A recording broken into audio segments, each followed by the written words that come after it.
Today's show is sponsored by the ABV Barrel Shop. The ABV Barrel Shop is located in the St. Louis metro community of Arnold, Missouri.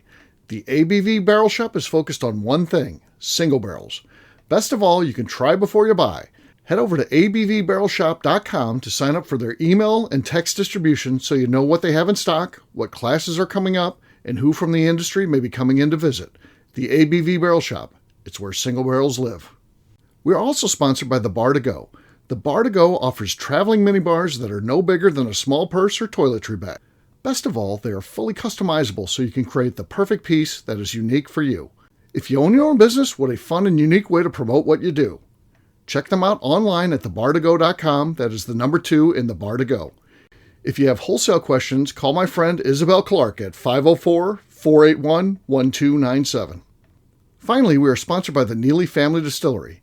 NFD is a family-owned business that keeps ringing up awards in the spirits world. Head to Sparta, Kentucky to experience the family history, award-winning spirits, and meet the Neely family. Check them out online at neelyfamilydistillery.com. Now, on to the show. Let's drink!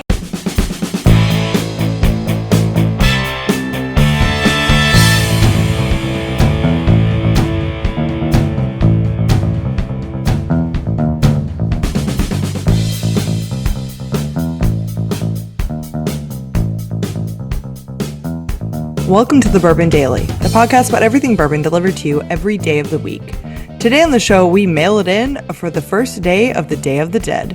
My name is Miss Beka Sue. Please join me in welcoming my co-host, Steve Akeley, along with our special guests, Lou Catero, Jason Bronner, and Darren McElroy. Hey, gang, what's up? Hey, everybody. Hey-o. So hopefully everybody had a great Halloween last night, and we are celebrating Day of the Dead by mailing it in. So it's 3 days of mailing it in. We obviously mailed it in for Halloween yesterday. We're mailing it in today. We'll be mailing it in for day 2 of Day of the Dead tomorrow. So we are just basically not doing our jobs these days. Luke, I mean, Day of the Dead, I assume, is a pretty big thing by you. Is that the case in Santa Fe? Is there a lot of that you see or not? In Santa Fe, being the archdiocese, it's more of a all saints. I just see some of that stuff when I'm there shopping and stuff like that. But I've never been there for actual Day of the Dead though, so I just see it in the shops. The Day of the Dead is pretty much celebrated more south towards Mexico. Okay, gotcha. Beka, you said you had small talk for today. What do you got? Yeah, I want to know 2 things, I guess, here. Okay. I want to know how you guys feel about people who not only decorate for Halloween, and I'm talking decorate. Yeah. We're talking large skeletons, big stuff. And they go directly into, they go Halloween, hardcore and Halloween, and they go directly into big inflatable turkeys in the front yard, and they go directly into that. November ends, Christmas, Santa Claus front yard, all the lights, everything. How do you guys feel about people that overly decorate for these next 3 months? I would say, I guess the next 2 months now. Or if maybe you're one of those people or your wives are one of those people, how do you guys feel about that? Yeah. I think they're crazy. I mean, I don't understand, this going so over the top. I like to get a little festive. I mean, we put out some stuff on the porch for Christmas and Halloween. I don't think we have anything for Thanksgiving. The wife always we got to do some Thanksgiving. We don't have anything, so we don't really have any Thanksgiving decor. So we do a little bit of it, but I think the people that go over the top, I don't really understand that. But it's cool if they like it. If it makes them happy, it's fine by me. But I'm digging it a lot better than I used to. My wife gets into it, and we're starting to kind of get it a little bit. Okay. But the 4th of July, I had to put out bunting. I just had to say that word too, like bunting. You got the bunting out, okay. Oh. But more so Christmas for me than we don't Halloween for Thanksgiving. Halloween's kind of a semi deal. Right. New Orleans, the Mardi Gras. We got to do some the front stuff yard and Mardi Gras. Because your wife is from New Orleans, right? Or she lived there? She lived there for she lived there for some time, but not from. She's actually from here, but okay. So I guess she's gotten me a little bit more into it. But as in general, when you see people who're driving by and the Christmas houses are flashing and all that, those people got too much time on their hands. Right. Yeah. Yeah. For sure. I don't have that kind of time. Yeah. Darren, how about you? You go all out for Christmas decorating and stuff? I have a hard line. Okay. I hate yard inflatables. Okay. Get those ugly things out of the neighborhood. I don't like those. They're awful. Yeah. Christmas lights are great. And like a big giant skeleton that's not an inflatable is tolerable because you can do cool stuff. Like the 22-foot tall ones.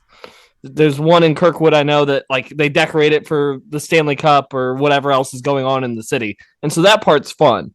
But like the inflatables, especially around Christmas time, can burn in hell for all I care. You don't like those. But I do like to drive around. There's always a house over by me that goes all out. Like they make the paper every year. They have like tons of lights. Like their power bill must quadruple every year. And I like to go see that every year over by Grant's Farm. But other than that, see what they got going on. Yeah. Yeah, we used to have this one tree by us. One of those real thick evergreen trees, the real thick ones. I don't know the difference of them. Some blue of them spruce? Are maybe blue spruce. Just loaded, and then they put in so many lights. It was just, I mean, you could probably see that thing from space. But I guess whoever was there either moved or I don't know, decided to quit doing it or passed away. I don't know what the story is, but yeah, that was always they probably died. Probably died. Yeah, probably got electrocuted. And, radiation. Yeah. Luke, how about you? What's your thoughts on decorating for basically October 1 on forward? Yeah. So the War Department, she's not the type that decorates a whole yard, but she'll put some out in the front porch, kind of like you and Amy. Yeah, that's what we do. Amy do some decorations in the. Yeah. Ours is pretty much contained to what we do on the front porch for, like I said, specifically Christmas and Halloween. I don't hate on the people that do it. I mean, more power to them if that's their deal. It's not me, not us. Yeah, I'm okay. All right, Beka, you asked the question. What are your thoughts? I am a fan of decorations. I appreciate very creative Halloween decorations. I do not understand decorations in November or Thanksgiving. Like I understand a wreath on the door. That's about it. Like that's the extent of Thanksgiving decorations I think that you should have, other than inside of your house, like, you know, like a fucking, obviously not a carved pumpkin, but some like, you know, some autumn type things inside of your house. Yeah. But I do really appreciate real. More than plenty, yeah. Yeah, so I appreciate real, like, scary Halloween decorations that someone, like, really put some thought into. I am 100% with Darren on the zero inflatables, no inflatables, please, no inflatables. I hate inflatables. But obviously, big Christmas person over here. So Christmas lights, Christmas decorations outside of inflatables, love it. I want to see those. I want to see them everywhere. I put up lights outside of our house on Christmas. I would like to have more, but I don't have a fucking, you know, our house is too tall in the front. I don't have a cherry picker. We do have one, I think. We did at one point. I could, you know, so it's not an impossibility, but I do enjoy Christmas lights. I really like where our house is at because, like, right when you come over the hill, you turn, you see our house, and you'd see the lights. And that makes me very happy. And I had a lot of people say, oh, I loved coming around the hill and seeing your house and all the lights up on your house. It made me really happy. And that makes me happy. I like Christmas lights, and they make me happy whenever I see like an abundance of Christmas lights, not just a Christmas tree in the window. I like to see Christmas lights and some effort put into Christmas. Well, there you go. It just makes me joyous. Yeah. There's definitely something magic about Christmas. People seem to be in a better mood when you're, especially, I don't like cold weather, but you know, that week around Christmas, it feels kind of nice if it's kind of, you know, that's about it. That would be my winter. From the 18th to the 25th, it could be cold, and that's it. That's it. That's all I need. I don't like cold weather. I hate cold weather. I want nothing more than snow on Christmas. Maybe on that Christmas makes me the happiest person. That's fine. You can snow on Christmas. That's it though. Then it needs to melt on the 26th and be done. And then He's like, I'm done with your temper tantrums. Get your fucking shit out of here. Yeah, no more snow. So there you go. All right. On that note, guess what, gang? It's time to drink. What is everyone drinking? Let's start this time with Luke. Luke, what do you got? I've got some Heaven Hill bottled in bond. Oh, yeah. Copied off of me. Nada. Okay. Not much there. We heard it at least. All right. You're up. You're the lead. What do you got, Jason? OGD 114. Okay. There you go. No, nothing there. Nothing there for him. All right. I'll go next. I've got 291 Distillery 291 Bourbon. All right. Here we go. That was bad, but that's enough to take the lead. That's where we're at these days. I have the lead with that. What do you got, Darren? I've got some Neely Sweet Thumped Rye. Okay. No, I still have the lead. Barely heard that. Barely heard it. All right. Beka, your last but not least. What do you got?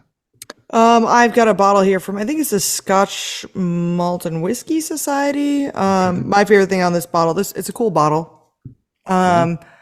Steve, you and I got to taste this. My favorite thing on here is on the back. It says, not for swigging, glugging, or knocking back. Please drink responsibly. I enjoy that. There you go.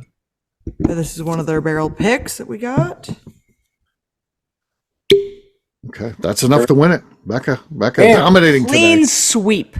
Beka just dominated. So, yeah. Cheers, gang. Cheers. I think I'm Becca's good luck charm. Every time I'm on, she just sweeps every time. Yeah, there you go. Maybe. Hey, Darren, have we thought that maybe I'm my good luck charm? Nope. It's all about me.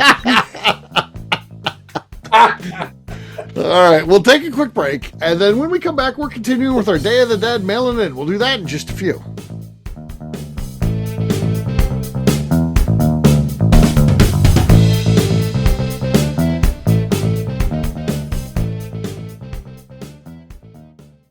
Okay, let's talk about the people that make these shows happen.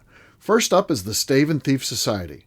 Via their in-person class at Moonshine University in Louisville, Kentucky, the Stave and Thief Society is the place where you, a bourbon enthusiast, can expand your knowledge and emerge an executive bourbon steward. In 2017, I completed my executive bourbon steward certification. It's the most comprehensive bourbon certification available and connects you with an expansive network of bourbon enthusiasts and professionals. Check out the full listing of in-person and online certifications and join the society today by enrolling at staveandthief.com. We're also sponsored by the ABV Barrel Shop. The ABV Barrel Shop focuses exclusively on barrel picks. It's the job of owners Steve Akeley and Jim Fosnat to seek out distilleries that are making the best whiskey in the world, taste through their barrels, and select the ones that are off-profile in the best way possible. They have high standards and refuse to allow anything into their store other than something they would be proud to have their name on. This leads to some really awkward conversations with distilleries that can't make it, but they do it for you, their customers. Learn more about what is going on at their St. Louis-based store by heading over to abvbarrelshop.com. Last but not least, we are sponsored by Neely Family Distillery. Royce Neely is the 11th generation distiller in one of America's oldest distilling families. A visit to Neely Family Distillery takes you through family history, where you can see all the artifacts and newspaper clippings through the years from this family that started distilling in America after James Neely arrived from Northern Ireland in 1740. Today, Royce Neely and his team are crafting some of the best spirits in America. Their bourbon and absinthe offerings keep winning top honors in the spirits competitions. Recently, their absinthe made history as the first platinum winner in the absinthe category at the San Francisco Spirits Competition. Neely Family Distillery is definitely a bucket list destination if you are a bourbon fan. Learn more about their spirit offerings, visiting their facility, and the awards they have collected over at NeelyFamilyDistillery.com.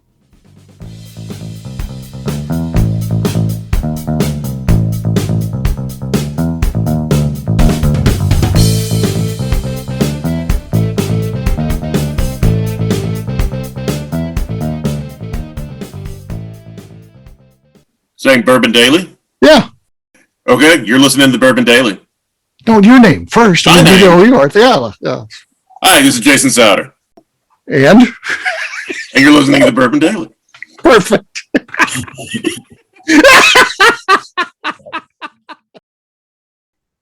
Welcome back to the Bourbon Daily. Today we're mailing it in. Yes, we are. So I read an article right before we came on here, and so I wanted to throw it out there to the group and see what you think of this. So there was a mail carrier, so someone who worked for the post office, this is a post office person, was stealing checks out of mail. And then this isn't some high offshore, some sort of really, devious, well thought out. There's no way you can track this or anything like that. Doing that sort of thing, money laundering. No, they just put the checks into their bank account. They got away with it for a year and a half and $1.7 million. 1.7. How does that happen? It seems like the people who aren't getting the checks would say, I didn't get my check. And then the people who were like, wait a minute, you cashed that check. For a year and a half, the person didn't get caught. And then, so they finally get it. There's just a guy just put it in his bank account, living the large life. And why so much? I just it literally says a name on the check. Right. Like, how did that work? Because you're not supposed to cash it unless you have name and ID and stuff. Yeah, well, that's. Let's just say hypothetically he got it signed over. You can sign it over. Yeah. But still, the routing number and all that would go back to where the check was issued. Right. And and it's going just into the criminal's bank account. It wasn't this false corporation and things like and again, I don't know how you do any of that, but I hear these schemes that make it so convoluted and tough to trace that this was just a person just put it in their bank account. And a year and a half, $1.7 million, it had to be thousands of checks, I would guess. Yeah. I they had to have known someone at the bank, right? Yeah, that's what I was thinking. I guess. How else can you do that? A check cashing place. Those. Could you shady.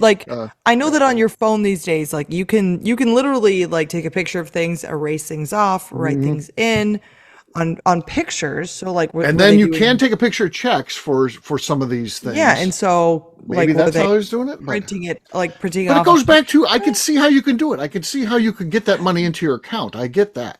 What I don't see is how it can go on for that long. They're just their personal. Yeah. They didn't care about the 1.7 million in any way. Yeah, I guess that's the only reason. Wow. I don't even understand. At least I would put it in there and then cash it out if it went for a year. Right. And I would have a stockpile of cash that nobody would know what it was. I'll go do my 7 years. I'll go do my 7 years in the country club prison for white collar crime. Right. And then I'll get out. I'm going to unbury that. And that'll be the last you see me. I'll be on the beach somewhere. Yeah. So. Speaking of hilarious stuff like that, uh-huh. where someone's doing some funny. Did you guys read about that senator who he just got arrested for taking bribes, and they found like $500,000 sewn into his jacket. His jacket that like has his name on. And then on top of that, he had gold bars. And they looked in his Google search, and in his Google search, he had searched, what did gold bars, what's the worth of gold bars? Uh-huh. Why aren't you asking one of the people that work for you to type that in? Right. Hey, Jimmy, you work for me. How much is a gold bar worth? Right. I got a bet going on. For no reason at all. I got a bet going on with someone. Don't search it on your own phone. Yeah. They just arrested or whatever they've done with this senator. He's been. They haven't done that yet, but it's coming. Don't. And they're like, well, we found in his search engines how much is a gold bar worth? And he had he had a brand new convertible Mercedes. Yeah. Sure. But I think that people need to realize that for one, erase your search engines. Uh-huh. If you're searching stuff that's questionable, erase clear your search engines. Okay.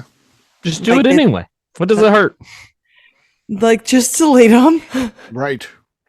And if you're important, don't search stuff yourself. Have someone else do it for you. And also don't sew your money into a jacket that has your name on it. Yeah. Wait, Beck, is that why you always keep texting me to Google stuff for you so that yes, you're not connected? Yes. Absolutely, Google, Darren. yeah. That's why I'm How do always you like, kill hey, a master Darren. distiller? Yeah, like, Google how you what's kill a master the best way to distiller. kill my husband? No, that's a joke. Great. I can't wait for this one to come back on me in court. Right. So on a podcast, Exhibit A. you said, Yeah. Yeah, you're sitting in the courtroom. Here comes Darren walking into the court. Yeah, it's like, oh no, oh shit. I mean, are people? Here was the best part about that entire story is people being surprised that a senator in New Jersey was taking bribes. Yeah, I think Have you ever watched The Sopranos? Right. You ever watched The Sopranos before? It only makes sense. It only makes sense. Yeah. I have a slight topic change if we're ready to get off this one. Good, yeah. Sure. It's something I've been wanting to bring up all night, but we're at the end of the night now, and we can talk about it. So recently at the shop, we had a little debacle where somebody in this call, I'm not going to say who, thought it was going to be more expensive to keep a horse. So I want to know a time that you were extremely wrong, but you kept dying on the hill anyway. Is there anything that's popping out? Because a horse versus a tiger, I was like, oh, it's going to be cheaper to keep a horse. Or the person was like, oh, it's going to be cheaper to keep the horse or the tiger than the horse. And we had a debate, times. So you guys think it'd be cheaper to keep a horse than a tiger? Yeah. Somebody, hypothetically. Mike Tyson over there? So let me frame it out. Let me because Darren didn't do a great job explaining. So the idea was, say Neely family said, I think one of the things we could do to get people to come here is to have an animal on display. And it could be either like a Kentucky Derby winner or a tiger. So now you're not saying which would be more popular or anything like that. Probably in Kentucky, we know that the Derby winner would be. But that's what they're doing. What would be more expensive to keep? You're not paying for the horse. Someone who owns it, you're obviously, and let's say everything's the same. You got to pay for the full summer. You got to pay $25,000 either for a tiger or for a horse. But you are responsible once it's in you got to pay to maintain that animal for those 3 months. Which do you think is going to cost you more to maintain that animal for 3 months? Because Darren or whoever the random person is, did we look it up? Like, do we know the answer to this? Don't Google it. Don't Google it. And we didn't want it in our Google search. Just in case. And here's the other thing: are these animals actually well taken care of? Yes. Yeah. I'm just wondering: is this Tiger King tigers? That's what I say. Didn't anybody watch the Tiger King? I mean, it's going to be Tiger King tigers. And is this white trash horse? They're Tiger King tigers. They're tiger famous. So yeah. I'm just saying, are they well taken care of tigers? Well, like yes, actually, like they're course, actually eating well, or it's a horse that's actually eating well. Yeah, the owner obviously cares about these animals, and be like, here's what you got to give them. Sure. Yeah, you got to give them the good stuff. You can't. Yeah.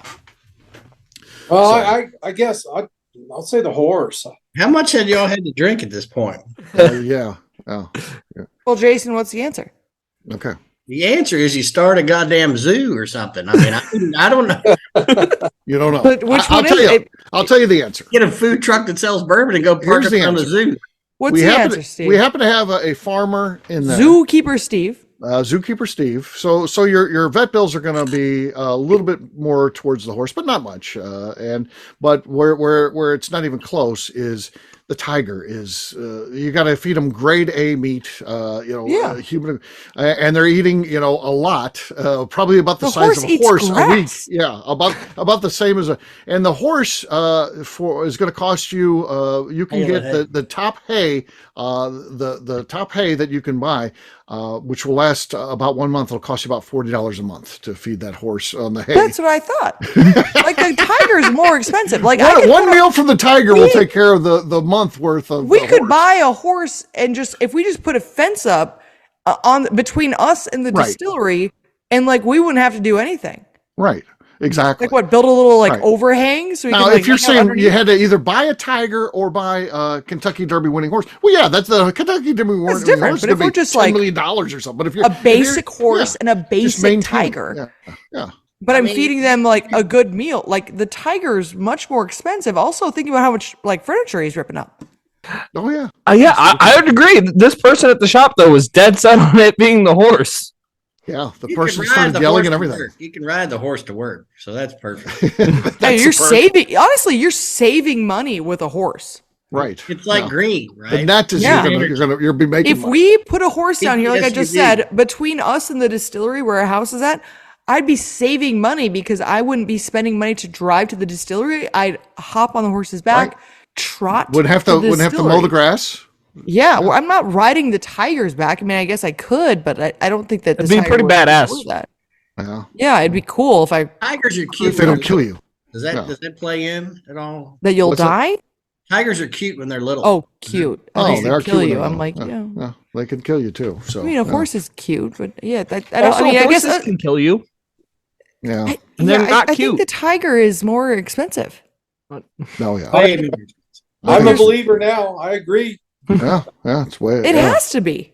Tiger's way more expensive. $40. Darren was yelling, and of course what he does is he starts taking the extremes because he's losing the argument. We got a bar full of 15 people or something, and he's so mad that he's like, well, you people just think that horse is free to maintain. And, Darren's the one that got upset about this. Oh yeah, Darren's. No, someone with a name like Darren. Aaron. It rhymes with Darren. Yeah. Yeah, right. Aaron, you think it's cheaper to take care of a tiger than a horse? Yes, I do. I do think it's cheaper to You take care of a still tiger. think this? Do you still do, or have you seen the light? Are you No, I've gonna seen the like? light. I'm just doing it for the bit now. Okay. Yeah. Yeah. I don't know. Did you ever Was watch there a time- Did you ever watch the Tiger King? Do you not remember the phrase? I will never financially recover from this. It's not because he raised horses. Right. Any Joe Schmo has a fucking horse. Granted, it's illegal to have a tiger, but also any Joe Schmo has a horse. You're not just having a fucking tiger because it'll eat you and your kids unless you feed it good meat. Yeah, Darren. But you can feed it. Horse is cheap. Which I can feed my tiger horse. Yeah, that's fair. Yeah. But once again, Yeah, Darren. Yeah, Darren. thank you, I Luke. feel like I want to feed my kids to it sometimes. Exactly. Think of Depending on all how the they're benefits. behaving. Also, the benefits of having a tiger. You can feed your enemies to the tiger. This is true. And you would have the best looking label in the business. If you put your tiger on the label, you can do so many cool things with that. Tiger's blood bourbon. Tiger's meat bourbon. Cheap Tiger Tiger is your Cheap value Tiger. brand. Yeah, I mean, there's options for sure. Yeah. Yeah.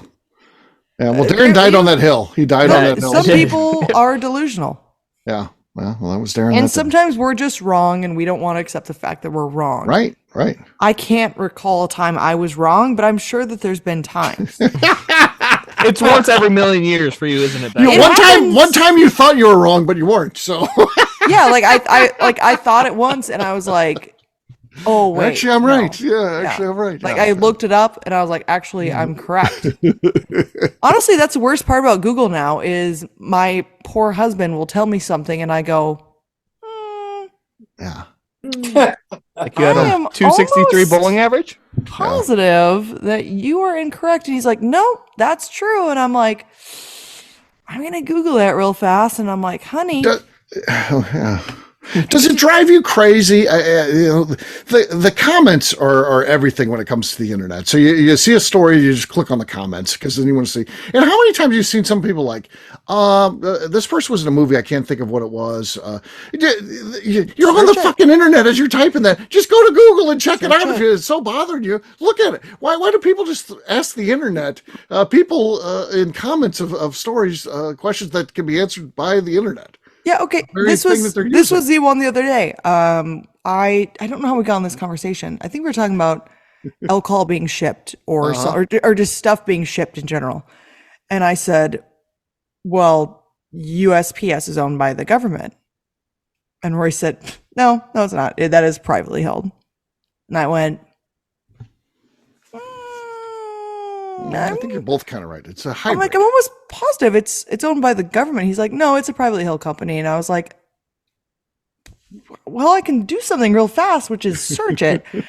And so I searched who owns USPS? And the answer says that USPS is often mistaken for, and they say a state-owned enterprise, but is run by the government. Like it is sure, they're financially responsible. It's a different part of the government. It is. You don't get a government pension or stuff like that. They have their own. They do get a pension though. But they have their own pension system. Yeah, they have their own pension system. It's not the government pension. It is owned by the government, but it's not the government. And I'm like, so like the government. It's a hybrid. It is different. It's weird. It's a weird. But I mean, ultimately, we're all paying for that. I mean, we're paying. The post office loses like $7 billion a year, and who pays for that? It's not just this private entity. It's not these owners of the company, like Royce was saying. They're like they got to fish into their pockets to pay $7. No, we pay for that. Yeah. So, like, is it privately held? No. It's part of the government, but it's not the government. Right. It's a weird. It's a weird one. But, it's one of those things that like I could just like if I just cruise back in my Google searches, which I should have deleted. You should have deleted. By the way, especially with how famous you are. Yeah, I should be deleting all these fucking searches. I would bet you that I would just find honestly some of the stuff that's on here is like where do wolverines live? Yeah. We have to be scared of badgers in Kentucky. I'm watching a show and I'm always Googling stuff that is on the show and stuff like that. So yeah, the Google searches are definitely weird, out of context for sure. Oh yeah, like they get weird. Right. Really weird.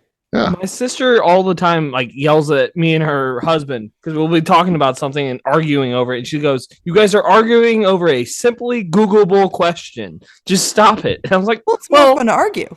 Right. Yeah. But just like when you died, there was legislation that your Google searches in the last year have to be published. I don't know why that would be. My next Google search would be, how can I live forever? How to not die.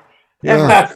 Just as be insightful about the person. So they publish whatever your last year's worth of Google searches are. Instead of reading obituaries, you just read their Google searches. Oh, God. Yeah. Jesus Christ. Here's an interesting one. I was looking up badgers, which led me into honey badgers and wolverines. And so I was like, oh, well, who would win Wolverine versus a honey badger? Okay. Honey badger, I'll bet. Wolverine is much bigger.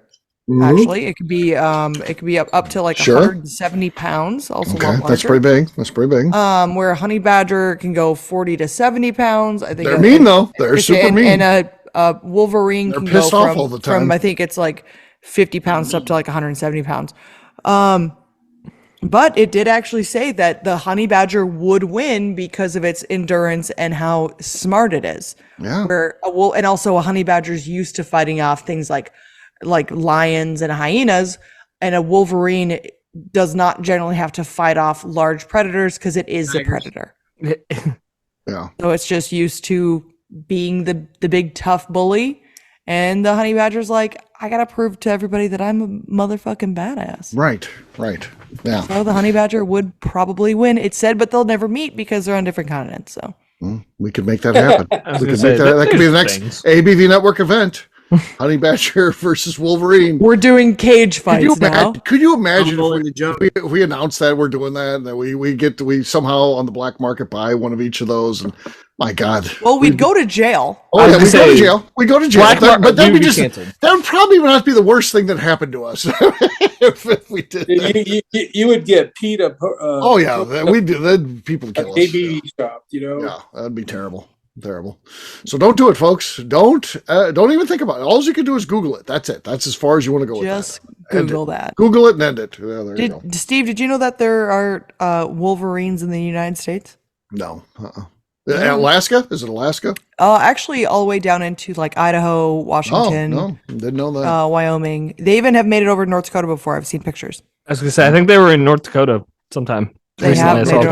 They just found like one, like someone killed one. Yeah. But it's like there's 3 jaguars in the United States too, but they're all males and they're like just there because there's no food anywhere else. Yeah. I know that this is where we're going. This is turned into where's David Attenborough at? Yeah. There you go. I love David Attenborough. On that note, we'll wrap this one up as we always do by talking about where people can find us. Darren, we'll start with you. Where can people find you? You can find me on Instagram at The Bourbon Adventures. All right, Luke. You can find us on Instagram at Santa Fe Boutique Wines, and you can find me on LinkedIn, Luke Otero. All right. Jason, this is always fun. Instagram at bourbon bluegrass bourbon Darren.com, whatever it is. Wow. You have .com in your social media handle? And then Buzzards, Roost, and Bourbons is on all the platforms. Oh, fair enough. Fair enough. All right, Miss Beka Sue, how about you? You can find me on Twitter and on Instagram at Miss Beka Sue, 1K, no C's. For me, I'm an easy guy to find. I'm at Steve Akeley on Twitter, Instagram, or Facebook. I've got a website, steveakeley.com. We've also got a company website, abvnetwork.com. Check it out. Everything that we do is out there. Previous shows, blogs, so much more, abvnetwork.com. Come by and see us. The ABV Barrel Shop. If you're in St. Louis, it'd be a real bummer if you didn't stop by and see us. So come by, check us out, abvbarrelshop.com. Give you all the information you need to know. You can also sign up for email and text distribution there. Miss Beka Sue, anything else to say before we get out of here? I'd just like to remind the audience to please give us a 5-star review that includes comments. It helps new people find the show, which is very important to us. If you like what we're doing, we ask you please visit our Patreon page at patreon.com/the ABV Network. Great job today, gang. For audience, we'll have a brand new show for you tomorrow. Looking forward to that. Until then, take care, everybody. See ya. Bye, y'all. Later. Peace.